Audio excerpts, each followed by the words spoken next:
আসসালামু আলাইকুম। বর্তমান সময়ে একটি সবচাইতে বিরক্তিকর বিষয় হচ্ছে আমাদের সিমের অতিরিক্ত মেসেজ আসে।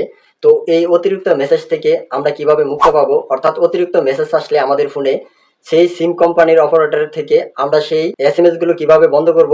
তো সেই প্রসেসটাই আজকের এই ভিডিওতে দেখাবো। তবে মূল ভিডিওতে যাওয়ার আগে আপনাদের কাছে ছোট্ট একটা রিকোয়েস্ট থাকবে, আমাদের এই ভিডিওটাতে একটা লাইক দিয়ে এবং আপনি যদি আমার চ্যানেলে নতুন দর্শক হিসেবে থাকেন তাহলে অবশ্যই আমাদের চ্যানেলটিকে সাবস্ক্রাইব করে আমাদের সাথে থাকবেন। তো চলুন এখন মূল ভিডিওতে চলে যাই। তো প্রথম গ্রামীণ সিমের ক্ষেত্রে আমরা ডায়াল করব *121*1101#। আর যারা রবি বা এয়ারটেল সিম ব্যবহার করে থাকেন তো তারা ডায়াল করবেন *7#। তো বাংলালিংক এর ক্ষেত্রে আপনাদের যে কোডটি ডায়াল করতে হবে *121*8*6#। এবং টেলিটেকের জন্য আপনাদের যে কোডটি ডায়াল করতে হবে *155#। তো গাইস, এটাই ছিল আমাদের অতিরিক্ত মেসেজ থেকে কিভাবে মুক্তি পাবো সেই কোডগুলো নিয়ে আজকের আলোচনা। তো ছোট্ট ভিডিওটা যদি আপনাদের কাছে ভালো লাগে তাহলে অবশ্যই ভিডিওটি শেয়ার করে দিয়ে আমাদের সাথে থাকবেন। তো সে পর্যন্ত সবাই ভালো থাকুন, সুস্থ থাকুন, দেখা হবে আর কোনো নতুন ভিডিওতে। আল্লাহ হাফেজ।